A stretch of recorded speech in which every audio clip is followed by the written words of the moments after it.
கர்த்தருடைய பரிசுத்த நாமத்துக்கு ஸ்தோத்திரம் உண்டாவதாக. இந்த நாள்லயும் உங்க மத்தியில இருக்கிறது ரொம்ப சந்தோஷம். ஒரு சின்ன ஜெபம் பண்ணிட்டு நம்ம ஆரம்பிப்போம்.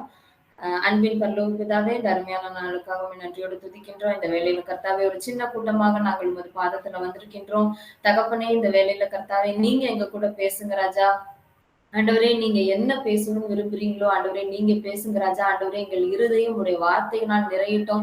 ஆண்டவரே கர்த்தாவே, இந்த செய்தியில கர்த்தாவே அடியாளை மறைத்து நீர் பேசும் ராஜா. நீர் செயல்படும் உடைய வார்த்தைகள் வல்லமை உள்ளவைகளாகவும் ஜீவன் உள்ளவைகளாகவும் ஆண்டவரே சகலத்தையும் புதுப்பிக்கிறதாகவும் இருக்கிறது. ஆண்டவரே, நீங்க பேச வேண்டுமா நாங்கள் ஜெபிக்கின்றோம். ஆவியானவரே, நீர் என்னை நடத்தும். ஆண்டவரே, நாங்கள் கற்றுக்கொள்ள வேண்டிய காரியங்களே ஆண்டவரே நாங்கள் கற்றுக்கொள்ள எங்களுக்கு கிருபை தாரும். நீரை கூட வழி நடத்தும். மீட்பு மூல ஜபத்தில் எங்கள் நல்ல பிதாவே, ஆமென்.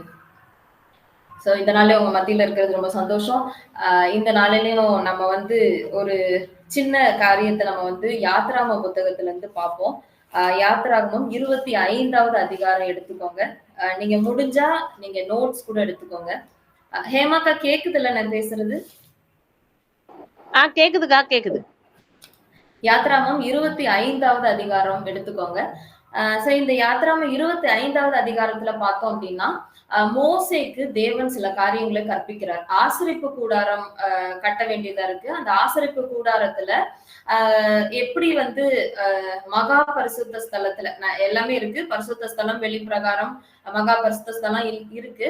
அதுல மகா பரிசுத்த ஸ்தலத்துல செய்ய வேண்டிய சின்ன ஒரு சில காரியங்களை தேவன் இந்த இடத்துல கற்பிக்கிறார். இதுல இருந்து நம்ம ஆரம்பிப்போம் இன்னைக்கு நம்ம மெசேஜ. யாத்ராமம் 25வது அதிகாரம் 10வது வசனத்துல இருந்து 22வது வசனம் வரைக்கும் பார்த்தோம்னா இந்த காரியங்களை குறித்த விளக்கங்களை தேவன் கொடுக்கிறார். இதுல நம்ம பார்த்தோம் 10வது வசனத்துல அப்படின்னா இந்த மகா பரிசுத்த ஸ்தலத்துல என்ன இருக்கு அப்படின்னு நம்ம பார்த்தோம் அப்படின்னா மெயினா உடன்படிக்கை பெட்டி இருக்கு. நம்ம மெயினான காரியம் தானே. சோ இதுல நம்ம 10வது வசனத்திலேயே நம்ம பார்த்தோம்னா சீத்திம் மரத்தினால் ஒரு பெட்டியை பண்ண கடவீர்கள் அப்படின்னு சொல்லி ஆண்டவர் வந்து அந்த இடத்துல மோசேக்கு அவர் வந்து கற்பிக்கிறார். இந்த அதிகாரம் நீங்க எல்லாருமே நல்லா வாசிச்ச அதிகாரம், உங்களுக்கு தெரிஞ்ச அதிகாரம்ங்கிறதுனால நான் அதுல இருக்கிற காரியங்கள் மட்டும் சொல்றேன். நீங்க அப்புறமா வீட்டுல இந்த அதிகாரத்தை மறுபடியுமா நீங்க ஒரு 2-3 முறை நீங்க வாசிச்சுக்கோங்க. சோ இதுல 10வது வசனத்துல சீத்திம் மரத்தினால் ஒரு பெட்டியை செய் அப்படின்னு சொல்லி ஆண்டவர் சொல்றாரு.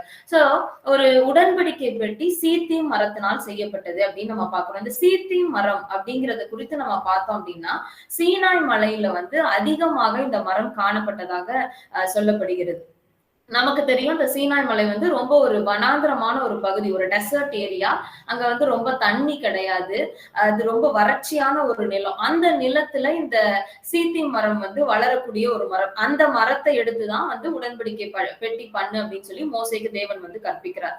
இந்த சீத்திம் மரத்தை பார்த்தோம் அப்படின்னா இந்த அகாஷியா வுட் அப்படின்னு இங்கிலீஷ்ல சொல்லுவாங்க. இந்த பர்டிகுலர் மரம் வந்து ஒரு 10ல இருந்து 12 அடி தூரம் மட்டும்தான் அது வந்து வளரும். ரொம்ப ஹைட்டாலாம் வளராது. ஆனா இந்த மரத்தை நம்ம பார்த்தோம் அப்படின்னா முழுவதுமா முள்ளுகளினால அந்த மரம் வந்து நிறைந்திருக்கும். நமக்கு பொதுவா தெரியும் நிறைய டெசர்ட் பிளான்ட்ஸ் வந்து ரொம்ப முள்ளு நிறைய இருக்கும். ஏன்னா அந்த வெப்பத்தை வந்து தாங்கி கொள்ளக்கூடியதற்கு அது வந்து அதுக்கு நிறைய முள்ளுகள் கொடுத்திருப்பார். அது இயற்கையாவே தேவன் அதை அப்படிதான் படைச்சிருக்காரு. சோ நிறைய முள்ளுகள் நிறைந்த ஒரு மரம். அடுத்தது அதுக்கு நிறைய தண்ணி எல்லாம் ரொம்ப கிடைக்காது இல்லையா? அது வனாந்தரமான ஒரு இடத்துல இருக்கு. அதனால அது வந்து ஒரு வறட்சியை தாங்கக்கூடிய மரம். பிளஸ் அது தண்ணி இருக்கிற அந்த கொஞ்சம் தண்ணியும் தான் இழந்துடக்கூடாது அப்படின்னு சொல்லி அந்த மரம் என்ன பண்ணுமா தன்னைத்தானே ரொம்ப இறுக்கி கொள்ளுமா. ரொம்ப அப்படி டைட்டா அதோட அந்த ஸ்டெம் எல்லாத்தையும் டைட் ஆக்கி கொண்டு அந்த தண்ணியை வெளியில விடாம அந்த தண்ணியை வந்து அதுக்குள்ள அதை வந்து காப்பாத்தி வச்சிருக்கோமா.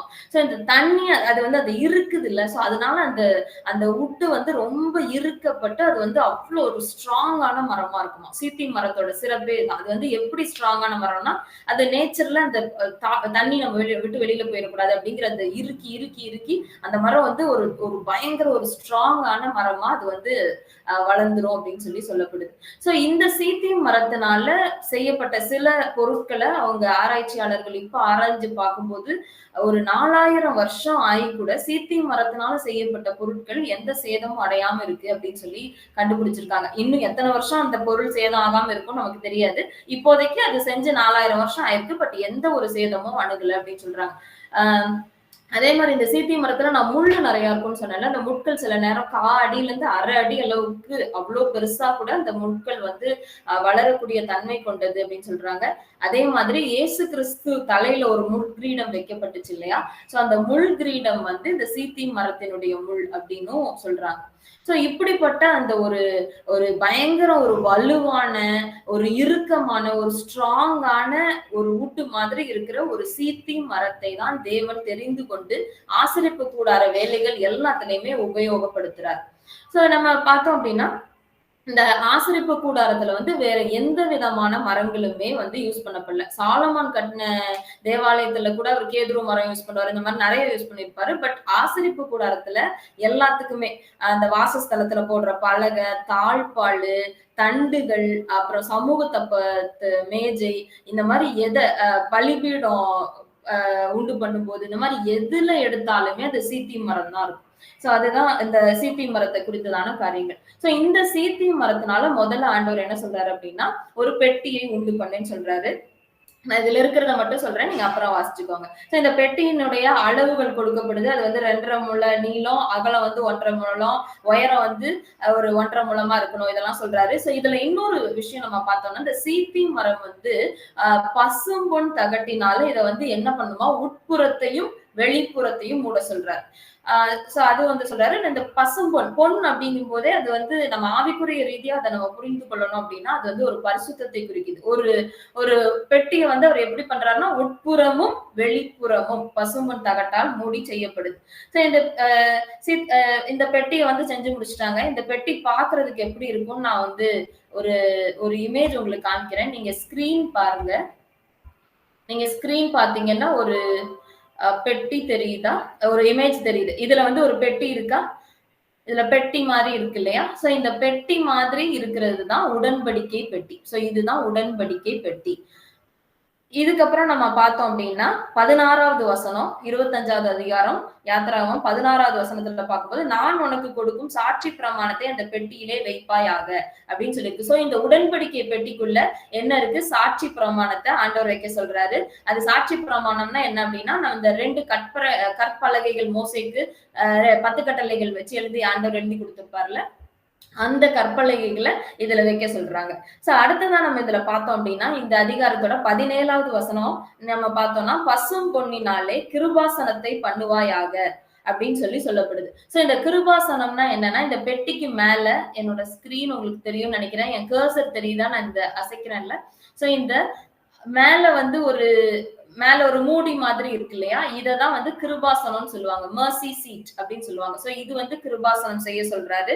சோ அடுத்ததா நம்ம பார்த்தோம்னா இது தொடர்ந்து இந்த கிருபாசனத்துக்கு மேல எப்படி பண்ணணும்? 2 கேருபீன்கள் வைக்கணும். அதோட அளவு என்ன? அது ஒண்ணு பார்த்த மாதிரி இருக்கணும். செட்டைகளை விரித்து இருக்கணும். இது எல்லாமே இந்த 18, 19வது வசனத்துல எல்லாம் நம்ம பார்க்க முடியும். 21வது வசனம் நம்ம போயிட்டோம் அப்படின்னா கிருபாசனத்தை பெட்டியின் மீது வைத்து பெட்டிக்குள்ளே நான் உனக்கு கொடுக்கும் சாட்சி பிரமாணத்தை இந்த கிருபாசனம் இந்த மூடி மாதிரி இருக்கு இல்லையா? இதுதான் கிருபாசனம். இதை வச்சு இந்த உடன்படிக்கை பெட்டியை மூடு அப்படின்னு சொல்றாரு. 22வது வசனத்துல பார்த்தோம்னா அங்கே நான் உன்னை சந்திப்பேன். கிருபாசனத்தின் மீதிலும் சாட்சி பெட்டியின் மேல் நிற்கும் 2 கேருபீன்கள் நடுவிலும் இருந்து நான் இஸ்ரவேல் புத்திரருக்காக உனக்கு கற்பிக்கிற போகிறவைகளை எல்லாம் உன்னோட சொல்லுவேன் அப்படின்னு சொல்றாரு. சோ இதுல நம்ம பார்த்தோம் அப்படின்னா அந்த மேல இந்த கிருபாசனத்துக்கு மேல இந்த ஒரு இடம் இருக்குல்ல, என்னோட ஸ்கிரீன் பாருங்க. கிருபாசனத்துக்கு மேல ஒரு இடம், இங்க அந்த கேருபீன்களுக்கு கீழே ஒரு இடம் இருக்குல்ல, இந்த இடத்துல இருந்து நான் வந்து உங்ககிட்ட பேசுவேன் அப்படின்னு ஆண்டவர் சொல்றாரு.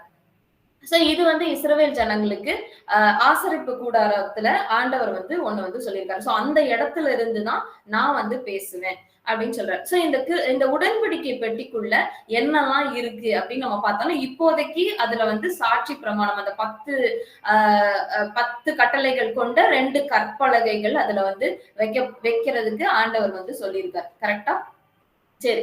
அதே மாதிரி இல்ல இன்னொன்னு பார்த்தோம் அப்படின்னா இந்த பெட்டிக்கு பேர் என்ன அப்படின்னு நம்ம சொல்லணும்னா உடன்படிக்கை பெட்டி.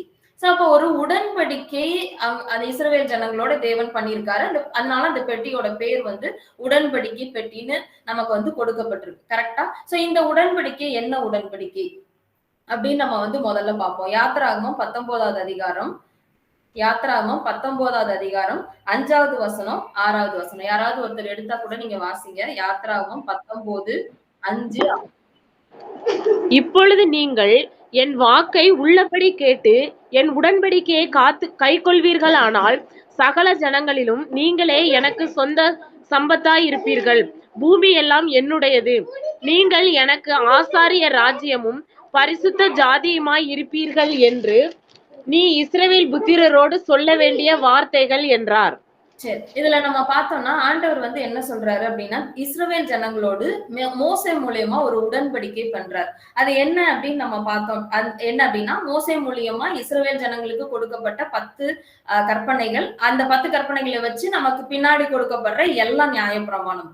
சோ எல்லா நியாயப்பிரமாணம் சேர்த்து இது எல்லாத்தையுமே நீங்க வந்து என்ன பண்ணீங்கன்னா, இதெல்லாம் கேட்டு நீங்க கை கொள்ளுவீங்கன்னா இப்ப எப்படி இருப்பீங்கன்னா, இந்த 5வது வசனத்துல சகல ஜனங்களிலும் நீங்க வந்து எனக்கு சொந்த ஜனங்களா இருப்பீர்கள். நீங்களே எனக்கு சொந்த சம்பத்தா இருப்பீர்கள். பூமி எல்லாம் என்னுடையது அப்படின்னு சொல்லி சொல்றேன். சோ என்ன உடன்படிக்கை? நான் சொல்ற அந்த விதிகளை, அந்த நியாய பிரமாணத்தை, கற்பனைகளை, கட்டளைகளை நீங்க கை கொண்டீங்கன்னா நீங்க வந்து என்னோட ஜனங்களா இருப்பீங்க, என்னுடைய மக்களா இருப்பீங்க அப்படின்னு சொல்லி ஆண்டவர் வந்து ஒரு உடன்படிக்கை பண்றார். சோ இந்த உடன்படிக்கை அந்த நியாயப்பிரமாணம் எல்லாத்துக்குமே பேஸ் வந்து நம்மளோட 10 கட்டளைகள். கரெக்டா? சோ அந்த கற்பலகைகள் 10 கட்டளைகள் கொண்ட கற்பலகைகளை சுமக்கின்றதான உடன்படிக்கை பெட்டி. சோ இததான் நம்ம வந்து இந்த யாத்ராகமம் 25வது அதிகாரத்துல நம்ம பார்த்தோம். சோ இந்த நாள்ல நம்ம பார்த்தோம் அப்படின்னா இது வந்து இஸ்ரவேல் ஜனங்களுக்கு கொடுக்கப்பட்டது எல்லாமே நமக்கு தெரியும். சரி, இப்ப நம்ம பார்த்தோம் அப்படின்னா இந்த உடன்படிக்கை நமக்கு என்ன அப்படின்னு நம்ம எடுத்தோம் அப்படின்னா, நம்ம வந்து இஸ்ரவேல் ஜனங்கள் இல்ல, நம்ம மோசேயினால நடத்தப்பட்டவர்களும் இல்ல. சோ ஆண்டவர் வந்து ஒரு சீத்திம் மரத்தினால அந்த மரத்தை வச்சு ஒரு உடன்படிக்கை பண்ணி, உடன்படிக்கை பெட்டிய பண்ணி அதுல உடன்படிக்கையை வச்சு அதை வந்து மகா பரிசுத்த ஸ்தலத்துல வச்சார். சோ இப்ப எனக்கு என்ன, நான் எடுத்துக்கொள்ள என்ன எடுத்துக்கொள்ளலாம் அப்படின்னா, நம்ம மார்க் 8வது அதிகாரத்துல பார்க்கும்போது இயேசு வந்து ஒரு குருடனை சுகமாக்குறாரு. அப்ப வந்து அவன் கண்களை திறக்கும்போது சொல்றான், நடக்கிற மனிதர்களை மரங்களை போல காண்கிறேன் அப்படின்னு சொல்லி சொல்றான். சோ அப்போ மனிதர்களை மரங்களோட நம்ம வந்து ரிலேட் பண்ண முடியும். கரெக்டா? சோ அப்ப வந்து ஒரு சீத்தின் மரம் போல ஒரு வனாந்திரமான ஒரு இடத்துல, தண்ணியே இல்லாத ஒரு இடத்துல இருந்த ஒரு மரமான சீத்தி மரத்தை தேவன் தெரிந்து கொண்டு உடன்படிக்கை பெட்டியாக அதை மாற்றி தன்னுடைய உடன்படிக்கை அதுல வைத்தது போல, நான் மறுபடியும் சொல்றேன், சீத்தி மரமாகிய ஒரு வறட்சியான ஒரு மரத்தை தேர்ந்தெடுத்து அந்த மரத்தை தனக்கென்று அவர் வந்து ஒரு மகா பரிசுத்த ஸ்தலத்துல ஒரு உடன்படிக்கை பெட்டி உண்டாக்கி தன்னுடைய உடன்படிக்கைகளை காக்குறதற்காக அந்த பெட்டிக்குள்ள வச்சது போல இந்த நாளையும் தேவன் நம்மளை தேர்ந்தெடுத்திருக்கார். நம்மள தேவன் தேர்ந்தெடுத்து எப்படி அந்த சீத்தியும் மரத்தினால ஒரு பெட்டியை உண்டாக்கி தன்னுடைய ஆலயத்துல வச்சாரோ அதே போல நம்மளை தேர்ந்தெடுத்து என்ன இந்த ஆலயத்துல, தேவனுடைய ஆலயத்துல அவர் வச்சிருக்காரு. நம்மள தேவனுடைய ஆலயமாகவே மாற்றி இருக்கார். நம்ம புதிய ஏற்பாடின் படி பார்த்தா நம்ம வந்து தேவனுடைய ஆலயமாகவே மாறி இருக்கோம். சோ அப்போ எப்படி உடன்படிக்கை, ஒரு சீத்தி மரம் உடன்படிக்கை பெட்டியா மாறிடுச்சு, அதே போல ஆண்டவர் வந்து என்ன அவருடைய பிள்ளையா மாற்றிட்டாரு. இப்ப உடன்படிக்கை பெட்டிக்குள்ள ஒரு ஒரு உடன்படிக்கை இருக்கு, உடன்படிக்கைக்கு ஒரு அடையாளம் இருக்கு. அப்போ எனக்கு நியாயப்பிரமாணம், அந்த நியாயப்பிரமாணம் அவங்களுக்கு கொடுத்தது மாதிரி புதிய ஏற்பாட்டு கிறிஸ்தவர்களாகிய நான், எனக்கு என்ன உடன்படிக்கை இருக்கு, என்ன அடையாளம் இருக்கு. சரி, இதை நம்ம பார்ப்போம். நம்ம பார்த்தோம்னா மத்தேயு 26வது அதிகாரம் 28வது வசனம். யாராவது ஒருத்தர் வாசிங்க. மத்தேயு 26:28. இது பாவ மன்னிப்பு உண்டாகும்படி அநேகருக்காக சிந்தப்படுகிற புது உடன்படிக்கைக்குரிய என்னுடைய இரத்தமாய் இருக்கிறது. இது பாவ மன்னிப்பு உண்டாகும்படி அநேகருக்காக சிந்தப்படுகிற புது உடன்படிக்கைக்குரிய என்னுடைய ரத்தமாய் இருக்கிறது. இது இயேசு கிறிஸ்து நம்ம கூட பண்ணின உடன்படிக்கை. இது நமக்கு எல்லாருக்குமே தெரியும்னு நினைக்கிறேன். அதுவும் இன்னைக்கு ஆஷ் வெட்னஸ்டேங்கிறதுனால இது கண்டிப்பா நமக்கு நல்லாவே ஞாபகம் இருக்கும். பாவ மன்னிப்பு உண்டாகும்படி இயேசு நமக்காக ரத்தம் சிந்தினார். சோ அந்த ரத்தத்தினால என் கூட ஒரு உடன்படிக்கை பண்ணினார். அதை நினைவு கூறும்படி நமக்கு வந்து என்ன கொடுத்திருக்காரு, நமக்கு வந்து ஒரு கம்யூனியனை வந்து கொடுத்திருக்காரு. சோ ஏன் கூட தேவன் ஒரு உடன்படிக்கை ஏற்படுத்தினார். சீத்தி மரம் போல எப்படி நான் தேர்ந்தெடுக்கப்பட்டு நான் ஒரு உடன்படிக்கை பெட்டியாக ஒரு மனிதனாக நான் வந்து மாறிட்டேன். இப்ப ஏன் கூட ஒரு தேவன் வந்து ஒரு உடன்படிக்கை பண்ணிட்டாரு. இப்ப அந்த உடன்படிக்கை பெட்டிக்குள்ள சில விஷயங்கள் இருந்துச்சு. கரெக்டா? நம்ம வந்து ஆசரிப்பு கூடாரத்துல இருக்கிற உடன்படிக்கை பெட்டியில சில காரியங்கள் இருந்தது. அப்போ அந்த மாதிரி காரியங்கள் என்னுடைய வாழ்க்கையில இருக்கா, என்னுடைய ஆவிக்குரிய வாழ்க்கையில இருக்கா அப்படின்னு சொல்லி நம்ம வந்து ஆராய்ந்து பார்ப்போம். சரி, இப்ப இந்த உடன்படிக்கை பெட்டிக்குள்ள என்னெல்லாம் இருந்துச்சு அப்படிங்கறத இன்னும் நம்ம தெளிவா பாக்குறதுக்கு நம்ம என்ன பண்ணலாம்னா, எபிரேயர் 9வது அதிகாரம் 4வது வசனம். எபிரேயர் 9வது அதிகாரம் 4வது வசனம், அதோட செகண்ட் ஹாஃப் வாசிங்க. எபிரேயர் 9:4 செகண்ட் ஹாஃப். அந்த மன்னா வைக்கப்பட்ட அந்த பெட்டியிலே, அந்த பெட்டிங்கும் போது உடன்படிக்கை பெட்டி, இது வந்து ஆசரிப்பு கூடாரத்துல இருந்த உடன்படிக்கை பெட்டி. அந்த பெட்டியிலே மன்னா வைக்கப்பட்ட பாத்திரமும் மன்னா வைக்கப்பட்ட பொற்பாத்திரமும், ஃபர்ஸ்ட் வந்து மன்னா வைக்கப்பட்ட பொற்பாத்திரம் 1. சரிக்கா, அடுத்துக்கா. ஆரோனுடைய தளிர்த்த கோலும், ஆரோனுடைய தளிர்த்த கோலும், உடன்படிக்கையின் கற்பலைகளும் பலகைகளும் இருந்தன. உடன்படிக்கையின் கற்பலகைகளும் இருந்தன. ஆமென். தேங்க்யூக்கா. சரி, இதுல 3 விஷயங்கள் சொல்லப்பட்டிருக்கு.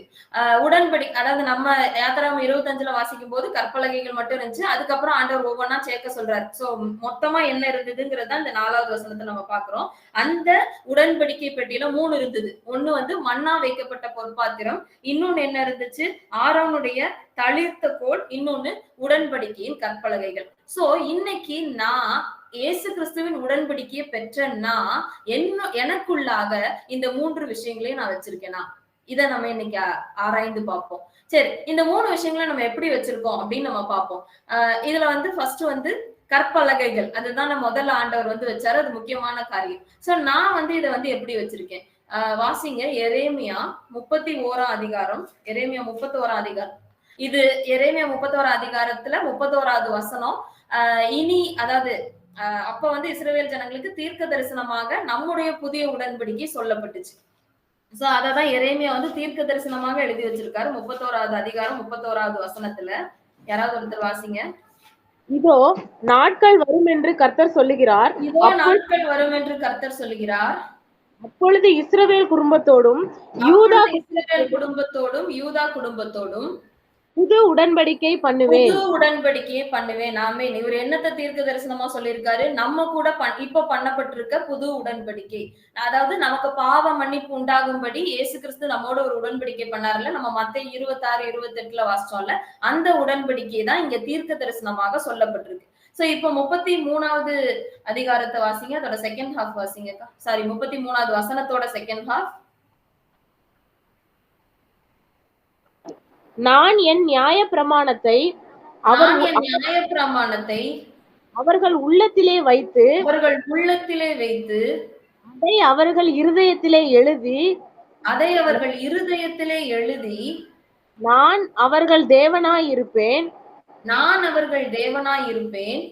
அவர்கள் என்று இருப்பார்கள் என்று கர்த்தர் சொல்லுகிறார். சோ இந்த உடன்படிக்கை வந்து எப்படி இருக்கு, எப்படி ஆண்டவர் வந்து இதை வந்து கொடுத்திருக்காரு அப்படின்னா, இதை வந்து இருதயத்துல எழுதி வைத்துக் கொள்ளும்படியாக அன்னைக்கு இஸ்ரவேல் ஜனங்களுக்கு அந்த உடன்படிக்கை ஞாபகமா உடன்படிக்கை பெட்டியில கற்பலகைகள் போடப்பட்டுச்சு. இன்னைக்கு நமக்கு இந்த உடன்படிக்கை எப்படி ஆண்டவர் எழுதுறாரா, நம்மளுடைய இருதயங்களில் எழுதுறாரு. இந்த வசனம் ரொம்ப நல்லா இருக்கு. அது எப்படி இருக்கு அப்படின்னா, அவர்கள் உள்ளத்திலே வைத்து அவர்கள் இருதயத்துல எழுதுறார். நம்மளுடைய உள்ளங்களில் வைத்து நம்மளுடைய இருதயங்களில் எழுதப்படுகின்றது இந்த புதிய ஏற்பாட்டின் புதிய உடன்படிக்கை நம்மோட அப்ப வந்து நம்முடைய இருதயத்துல இருக்கணும். இதுக்கு ஆதாரமா இன்னொரு வசனம் வாசிங்க. கொலோசையர் 3:16. இதுல பவுல் இப்படியாக எழுதுகிறார். கொலோசையர் 3:16. கிறிஸ்துவின் வசனம் உங்களுக்குள்ளே சகல ஞானத்தோடும் பரிபூரணமாக வாசமாய் இருப்பதாக. போதுங்க. கிறிஸ்துவின் வசனம் அப்போ வார்த்தை அதுதான் வார்த்தை. அது அந்த வார்த்தை தானே நமக்கு எல்லாமே. சோ இயேசு கிறிஸ்துவே ஒரு வார்த்தையா இருக்காரு, அவர் வார்த்தையானவர். சோ கிறிஸ்துவின் வசனம் நமக்குள்ள எப்படி இருக்கணுமா, சகல ஞானத்தோடும் பரிபூர்ணத்தோடும் வாசமாய் இருப்பதாக. நம்ம அப்ப வேணா நம்ம வந்து ஆண்டவர் நமக்கு கொடுக்கிற வார்த்தைகளை வெளியில எழுதணும், இந்த இடத்துல இருக்கணும், அப்படி இல்லை. இந்த வேதம் நம்மளுடைய இருதயத்துல இருந்து நமக்குள்ளே வாசமாய் இருக்கணும். சோ கிறிஸ்துவின் வசனம், அந்த வார்த்தை வந்து வாசமாய் இருக்கணும். அப்ப இயேசு கிறிஸ்துவே நமக்குள்ள வாசமாய் இருக்கணும் அப்படிங்கிறதாக சொல்லப்படுகிறது. சோ அடுத்ததா நம்ம பார்த்தோம்னா உடன்படிக்கை பெட்டியில என்ன இருந்துச்சு? முதல்ல கற்பலகைகள், அடுத்ததா ஆரோனுடைய தொழிற்துகோலும் மண்ணா வைக்கப்பட்ட பொற்பாத்திரம். சோ இந்த மண்ணா வைக்கப்பட்ட பொற்பாத்திரம் எதை குறிக்கிறது அப்படின்னு நம்ம பார்த்தோம்னா, இஸ்ரவேல் ஜனங்கள் வந்து வனாந்திரத்துல நடந்து வர்றாங்க, 40 வருஷம் நடந்து வர்றாங்க. அவங்களுக்கு அந்த வனாந்திரத்துல எந்த ஒரு சாப்பாடுமே இல்ல. சோ அப்ப வந்து அவங்களுக்கு சாப்பாடு இல்லாதனால ஆண்டவர் என்ன பண்றாரு, மன்னாவை வந்து டெய்லி அவங்களுக்கு வந்து வர்ஷிக்க பண்றாரு. அவங்க அந்த மன்னாவை சாப்பிட்டு உயிரோடு இருந்தாங்க. இது வந்து வானத்துல இருந்து சாப்பாடு விழுமா அப்படின்னு யோசிச்சா அது வந்து எவ்வளவு பெரிய ஒரு அதிசயமான காரியமா இருக்கு. சோ ஆண்டவர் வந்து எவ்வளவு அதிசயமாய் நடத்திட்டு வந்திருக்காரு. சோ இந்த அதிசயங்களை நினைவு கூறும்படி அதை அவங்க நினைச்சு பாக்குறதுக்கு, அடுத்தது அவங்க வந்து அவங்களுடைய சந்ததியினருக்கு தேவன் அவர்களை நடத்தின விதத்தை குறிக்கும்படியாக, விவரிக்கும்படியாக அந்த மண்ணா வந்து எடுத்து அவங்க வந்து பிரிசர்வ் பண்ணி வச்சாங்க. அந்த மண்ணா வந்து பாதுகாத்து வைக்கப்பட்டது. எதற்காக? அவர்களுக்காக. ஆண்டவர் நம்மளை இப்படி எல்லாம் நடத்தினாரே அப்படின்னு நம்மளுடைய வாழ்க்கையில நம்ம திரும்பி பார்த்து நினைக்கும்படியாக, பிளஸ் சந்ததியினருக்கு அதை வந்து அவங்க சொல்லிக் கொடுக்கும்படியாக மண்ணா வைக்கப்பட்ட பொற்பாத்திரம் அங்க இருந்துச்சு. சோ இப்ப நம்ம வந்து நம்மளுடைய வாழ்க்கையில நம்ம யோசிச்சுப்போம். ஆண்டவர் நம்மோடு உடன்படிக்கை பண்ணியிருக்கார். ஆண்டவர் வந்து நம்மளையே வந்து அவருடைய வார்த்தைகளை சுமந்து செல்லும் பாத்திரமாக அவர் தேர்ந்தெடுத்திருக்கார். அப்போ நான் வந்து என்னுடைய வாழ்க்கையில இதற்கு முன்பாக ஆண்டவர் செய்த அதிசயங்களை நான் நினைத்து பார்க்கிறேனா, அதை நான் அடுத்தவங்களுக்கு அறிவிக்கிறேனா, அது வந்து நான் வந்து என்னுடைய சந்ததிக்கு அது வந்து ஒரு அடையாளமாக வைக்கப்படுகிறதா அப்படின்னு நம்ம யோசிச்சு பார்ப்போம். இதை கூட சங்கீதக்காரன் இப்படியாக எழுதுகிறார். சங்கீதம் 77, 11, 12. யாராவது ஒருத்தர் வாசிங்க. சங்கீதம் 77, 11, 12.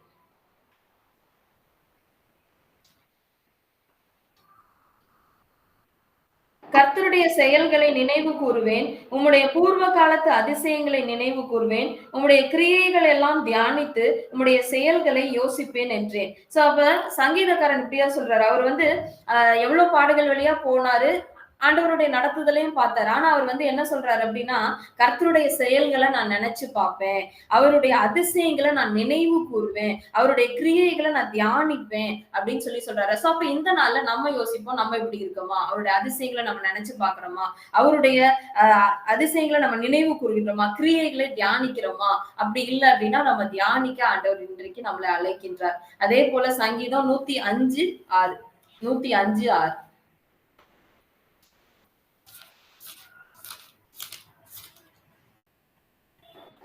அவர் செய்த அதிசயங்களையும் அவருடைய அதிசயங்களையும் அவருடைய அற்புதங்களையும் அவர் வாக்கின் நியாய தீர்ப்புகளையும் நினைவு கூறுங்கள். இப்படியாக அவர் சொல்றார். அவர் செய்த அதிசயங்கள், அற்புதங்கள், அவருடைய நியாய தீர்ப்புகள் எல்லாத்தையும் நீங்க நினைச்சு பாருங்க அப்படின்னு சொல்றாரு. சோ இந்த நாள்லயும் தேவன் வந்து நமக்கு செய்த அதிசயங்களை, அற்புதங்களை நாம் நினைக்க ஆண்டவர் வந்து நம்மளை வந்து இந்த நாள்ல ஊக்கப்படுத்துறார். அதே போல அவருடைய வார்த்தைகளை ஃபர்ஸ்ட் என்ன பார்த்தோம், அந்த உடன்படிக்கையின் வார்த்தைகளை நம்ம நினைக்கணும். அவருடைய வார்த்தைகளை நம் இருதயத்தில் பதித்து வைத்துக் கொள்ள வேண்டும். நம்மளுடைய நம்ம ஃபுல்லாவே அவருடைய வசனங்களினால் அவர் வந்து நிரப்பிக் கொள்ள வேண்டும். இதுல அடுத்ததா கடைசியான 3 விஷயம் என்ன பார்த்தோம். ஒண்ணு வந்து கற்பலகை, மண்ணா வைக்கப்பட்ட பொற்பாத்திரம். 3வது என்ன பார்த்தோம் அப்படின்னா ஆரோனின் துளிர்த்துக்கோள். இது எல்லாருக்குமே தெரிஞ்சிருக்கும். சோ அந்த நாள்கள்ல ஆசரிப்பு ஊழியம் அவங்க செஞ்சுட்டே இருக்காங்க. அப்ப ஆரோன் மட்டும்தான் பண்ணணுமா, ஏன் நாங்க பண்ணக்கூடாது அப்படின்னு சொல்லி ஒரு பிரச்சனை வருது. சோ அப்ப ஆரோனை தான் நான் தெரிந்து கொண்டேன் அப்படின்னு சொல்லி தேவன் வந்து ப்ரூவ் பண்றதுக்காக என்ன பண்ணுவாரு, எல்லா கோத்திரத்து கோலையும் கொண்டு போய் நீங்க வைங்க அப்படின்னு சொல்லுவாரு. அப்ப ஆரோனுடைய கோல் துளிர்த்துச்சு. சோ இது என்ன அப்படின்னா ஆரோன் தான் பண்ணணும் அப்படிங்கிறதுக்கான அடையாளம். சோ நம்முடைய அழைப்பை குறிக்கிறது. இது அழைப்பு, நம்மளுடைய தெரிந்து கொள்ளுதல், இதை குறிக்கிறது. இப்ப இஸ்ரவேல் ஜனங்கள் நம்ம பார்த்தோம் அப்படின்னா நமக்கு நல்லா தெரியும், ராஜாவாகணும் அப்படின்னா அவங்களுக்கு யூதா கோத்திரத்து மக்களை தான் வந்து ஆண்டவர் வந்து சூஸ் பண்ணியிருந்தாரு. இப்ப ஆசாரிய ஊழியம் பண்ணணும் அப்படின்னா லேவி கோத்திரத்து மக்களாக தான் அவர் வந்து வந்து சூஸ் பண்ணியிருந்தார். சோ இப்ப ஒவ்வொருத்தவங்களுக்கும் ஒவ்வொரு பணி. ஆனா நம்ம அப்படி கிடையாது. நம்மள வந்து ஆண்டவர் வந்து ஆசாரியர்களாகவும் ராஜாக்களாகவும் நம்மளை தெரிந்து கொண்டிருக்கிறார். சோ இந்த நாள்ல நான் நான் வந்து சபையை சேர்ந்த நான் வந்து என்னுடைய அழைப்பு என்ன, என்னுடைய தெரிந்து கொள்ளுதல் என்ன, அதை நான் வந்து கண்டிப்பா நான் வந்து அழைப்பை ஞாபகம் வச்சுக்கணும், தெரிந்து கொள்ளுதல் நான் விட்டு விடாது இருக்கணும், அப்படிதானே? சோ இது என்ன நம்ம தெரிஞ்சுக்குவோம். அழைப்பு என்ன? பிலிப்பியர் 3வது அதிகாரம் 14வது வசனம். பிலிப்பியர் 3:14. கிறிஸ்து இயேசுவுக்குள் தேவன் அழைத்த பரம அழைப்பின் பந்தய பொருளுக்காக இலக்கை நோக்கி தொடர்கிறேன். சோ தேவன் அழைத்த அழைப்பு எனக்கு என்ன? எனக்கு என்ன பர்சனலா எனக்கு தேவன் என்ன எதற்காக என்ன அழைத்திருக்கிறார் அப்படின்னா, பரம அழைப்பின் பந்தய பொருளுக்காக. என்னுடைய அழைப்பு பரம அழைப்பு. பூமிக்குரியதான அழைப்பு கிடையாது. அது பரலோகத்தை நோக்கின ஒரு பயணம். பரலோகத்துல நமக்கு வைக்கப்பட்டிருக்கிறதான நித்திய ஜீவனுக்கு உண்டான ஒரு அழைப்பு. சோ என் அழைப்பு இதுதான். சோ நான் எதற்காக தெரிந்தெடுக்கப்பட்டேன் அப்படின்னு நம்ம பார்த்தோம் அப்படின்னா, அடுத்தது அதற்காக 1 பேதுரு 2வது அதிகாரம் 9வது வசனம். 1 பேதுரு 2:9. நீங்களோ உங்களை அந்தகாரத்தினின்று தம்முடைய ஆச்சரியமான ஒளியின் இடத்திற்கு வரவழைத்தவருடைய புண்ணியங்களை அறிவிக்கும்படிக்கு தெரிந்து கொள்ளப்பட்ட சந்ததியாயும் ராஜரீகமான ஆசாரிய கூட்டமாயும் பரிசுத்த ஜாதியாயும் அவருக்கு சொந்தமான ஜனமாயும் இருக்கிறீர்கள். ஆமென். சோ ஆண்டவர் நம்மளை எதுக்கு தெரிந்து கொண்டாராம்? அந்தகாரத்தினின்று ஆச்சரியமான ஒளியின் இடத்திற்கு வரவழைத்தவருடைய புண்ணியங்களை அறிவிக்கும்படி. நாம அவருடைய புண்ணியங்களை அறிவிக்கும்படி ஆண்டவர் நம்மளை என்ன பண்ணியிருக்காரு? தெரிந்து கொண்டிருக்கிறார். சோ நான் என்னுடைய அழைப்புல நான் வந்து தரித்திருக்கிறேனா? நான் வந்து அந்த பரலோகத்தை நோக்கின அந்த பயணத்துக்காக நான் அழைக்கப்பட்டேனா? அதுக்கு நோக்கி ஓடிட்டே இருக்கேனா? இல்ல வேற எங்கேயாவது நான் வந்து டீவியேட் ஆகி வேற பாதையில போயிட்டேனா? அடுத்தது அவரை அறிவிக்கும்படி நான் வந்து இன்னைக்கு இருக்கேனா? என்னுடைய இருதயத்துல நான் வந்து தேவனுடைய வார்த்தைகளை சுமந்து கொண்டிருக்கிறேனா? என்னுடைய எல்லாம் சரீரம், ஆவி, ஆத்மா இது எல்லாத்துலயும் தேவனை நான் வந்து சுமந்து கொண்டிருக்கிறேனா? அவருடைய வார்த்தைகளை என் இருதயத்துல நான் பதித்து வைத்திருக்கிறேனா? இதெல்லாம் நம்ம இந்த நாள்ல ஆண்டவர் வந்து நமக்கு உணர்த்துவாராக. சரி பண்ண வேண்டிய காரியங்களை நம்மள சரி பண்ணுவாராக. சோ இந்த உடன்படிக்கை பற்றி இந்த 3ஐயும் பார்த்து கொண்டு இருந்துச்சு. கரெக்டா? இந்த 3மே இதுல இருந்துச்சுன்னு எபிரேயர்ல வந்து அது ரெக்கார்ட் பண்ணப்படுது. ஆனா நம்ம பார்த்தோம் அப்படின்னா இதுல இது ஒண்ணு மட்டும் வாசிச்சிருங்க. 1 ராஜாக்கள் 8:9. 1 ராஜாக்கள் 8:9 நம்ம பார்த்தோம் அப்படின்னா, சாலமோனுடைய ஆலயம் கட்டப்படுது. அந்த டைம்ல எழுதப்பட்ட வசனம் இது. 1 ராஜாக்கள் 8:9. இஸ்ரவேல் புத்திரர் எகிப்து தேசத்திலிருந்து புறப்பட்ட பின் கர்த்தர் அவர்களோட உடன்படிக்கை பண்ணுகிற போது மோசே ஓரபிலே அந்த பெட்டியில் வைத்த 2 கற்பலகைகளே அல்லாமல் அதிலே வேறொன்றும் இருந்ததில்லை. சோ இதுல நம்ம பார்த்தோம் அப்படின்னா உடன்படிக்கை பெட்டியில 3 விஷயம் இருந்துச்சு. ஆனா இங்க கொஞ்ச நாட்கள் கொஞ்சம் வருஷங்கள் கழித்து பார்க்கும்போது அந்த உடன்படிக்கை பெட்டியில 2 கற்பலகம் மட்டும்தான் இருந்துச்சாம். அப்படின்னா என்ன இல்ல? மண்ணா வைக்கப்பட்ட பொற்பாத்திரம் காணும், ஆரோனின் துளிர்த்த கோல் காணும். அது எவ்வளவு பெரிய ஒரு அதிசயம். ஒரே ஒரு நாள் இரவுல ஒரே ஒரு குச்சு வந்து அது வந்து பூத்து காய்த்து வாதுமை பழங்களை கொடுத்துச்சு அப்படின்னு எழுதியிருக்கு. சோ ஒரு நாள் இரவுல அப்படி ஒண்ணு நடக்குமா? அது எவ்வளவு பெரிய அதிசயம். அது ஆண்டவர் பாதுகாக்க சொன்னார். பட் அது காணும். அதே மாதிரி மண்ணை வானத்துல இருந்து சாப்பாடு விழுமா? நடக்குமா எங்கேயாவது பூமியில? ஆனா ஆண்டவர் அதை கொடுத்தார். 40 வருஷம் கொடுத்தார். ஆனா அதை காணும். சோ அவங்களுடைய அந்த பழைய ஆண்டவருடைய நடத்துதல், அதற்குன்னு ஆண்டவர் சேமிச்சு வச்ச சில மெமரிஸ் அப்படின்னு சொல்லலாம். அதெல்லாம் அவங்க இழந்துட்டாங்க. அதே மாதிரி அவங்களுடைய அழைப்பு என்ன? அது எல்லாத்தையும் அவங்க இழந்துட்டாங்க. சோ இந்த உடன்படிக்கை பெட்டி எப்படி இருக்கு? இப்ப 2 கற்பலகைகள் மட்டும் இருக்கு. இது அடுத்ததா நம்ம பார்த்தோம் அப்படின்னா, நேபுகாத் நேசார் அவங்கள வந்து படையெடுத்துட்டு சிறையிருப்பு கொண்டு போறாரு. அப்ப ஆலயத்துல இருக்கிற நிறைய விஷயங்கள் அங்க கொண்டு போகப்படுது, திரும்பி வர்றாரு. சோ இதெல்லாம் நம்ம பார்த்தாலும் உடன்படிக்கை பெட்டிங்கிறதே வந்து அதுல வந்து நம்ம பார்க்க முடியாது. சோ கடைசியா இந்த இடத்துலதான் நம்ம இப்ப வாசிச்சோம்ல, இந்த பகுதியில மட்டும்தான் நம்ம உடன்படிக்கை பெட்டியை நம்ம பார்க்க முடியும். அதுக்கப்புறம் உடன்படிக்கை பெட்டியே காணாம போயிடுச்சு. சோ இந்த நாள்ல நம்ம எப்படி இருக்கோம்? நம்மளுடைய அந்த உடன்படிக்கைகளை நம்ம காத்து கொள்கின்றோமா? உடன்படிக்கை பெட்டியா நம்ம இருக்கோமா? முதல்ல சோ அந்த ஆண்டவர் நமக்குள்ள வச்சிருக்கிறதான வார்த்தைகளை காத்துக்கொள்கிறோமா? உடன்படிக்கைகளை காத்துக்கொள்கிறோமா? இல்ல நாட்கள் போக போக, வருஷங்கள் போக போக அதை நம்ம தொலைத்து விடுகிறோமா?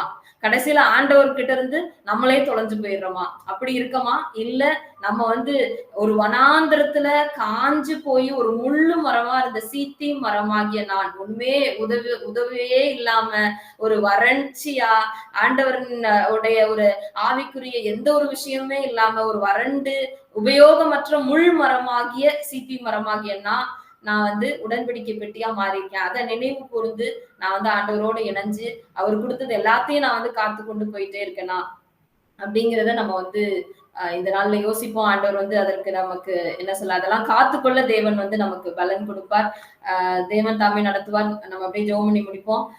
அன்பின் பரலோக பிதாவே, இந்த அருமையான நேரத்துக்காக நன்றியோடு துதிக்கின்றோம் தகப்பனே. இந்த நேரத்துல கர்த்தாவே, நீர் உடன்படிக்கை பெட்டியாக ஆண்டவரே நீர் எங்களை வைத்திருக்கிறதற்காக நன்றி ஆண்டவரே. நீங்க அநேக காரியங்களை கர்த்தாவே எங்களுக்கு நீங்க கொடுத்தீங்க தகப்பனே. உடன்படிக்கை பெட்டி எப்படி உள்ளும் புறமும் பொன்னினால் மூடப்பட்டதோ அதே போல தகப்பனே நாங்களும் உள்ளும் புறமும் பரிசுத்தத்தினால மூடத்தக்கதாக, பரிசுத்தத்தினால நாங்கள் நிரம்பத்தக்கதாக இருக்க தகப்பனே நீங்க எங்களுக்கு கிருபை தாங்க தகப்பனே. ஆண்டவரே, பசும்பொன்னினால நீர் மூடினீரே, எல்லா இடத்தையும் பசும்பொன்னினால மூடினீரே ஆண்டவரே. அந்த உடன்படிக்கை பெட்டியின் மேல நீங்க அமர்ந்து நீர் ஜனங்களோடு நீங்க பேசினீரே, அதே போல ராஜா எங்கள் மேலேயும் ஆண்டவரே நீர் இறங்கி உங்களுடைய பரிசுத்த ஆவியானவர்னால நீர் இறங்கி ஆண்டவரே நீங்க கர்த்தாவே பேசுங்க தகப்பனே. ஆண்டவரே, அந்த அளவுக்கு நாங்க பரிசுத்தமா இருக்கோமா ஆண்டவரே? ஒருவேளை எங்கள் பரிசுத்த குறைச்சல்கள் ஆண்டவரே, ஒருவேளை உங்களுடைய வார்த்தையில நாங்க நிலைத்திருக்கிறதான குறைச்சல்கள் இருந்தா ஆண்டவரே தயவு செஞ்சு எங்களை மன்னிங்க. இன்னும் அதிகமாய் உண்மையில கட்டப்பட,